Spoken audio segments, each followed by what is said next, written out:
প্রচুর ইয়াং ছেলেরা এতদিন আমাকে রিকোয়েস্ট করতো, ভাই আমরা ইংলিশ সিনেমাতে এত অ্যাকশন দেখি, আমাদের সিনেমাতে কেন সেই অ্যাকশন দেখতে পারি না? ফ্যামিলি অডিয়েন্সদের তো আসলেই মানে মারামারি দেখতে ভালো লাগে না, তো তাদেরকে আসলে তাদেরকে দুঃখ প্রকাশ করা কিছু নাই। ফালতু করছে ভাই, রায়হান রাফি এই প্রথম একটা ছবি খারাপ করেছে, বরবাদ হয়েছে। এক হলো গিয়ে আপনি নেশা দিয়ে ভর্তি, বাচ্চাদেরকে নিয়ে এসব ছবি দেখা যায় না। শাকিব খান আমি 1 নম্বর সবসময় রাখবো, কিন্তু রায়হান রাফি স্যারকে ওনাকে শূন্য।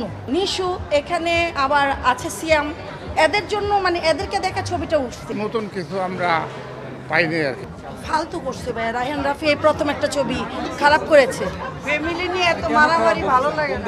এর জন্য কেন একটা ফিল্মের একটা হিস্টোরি থাকে, আমরা যে দেখলে বুঝবো, বোঝার কোনো ক্ষমতা নেই ছবির মধ্যে। আর এত ফাইটিং ফ্যামিলিকে নিয়ে এত ফাইটিং দেখলে মানুষের পোলাবান কোনো কিছু শিখবে না।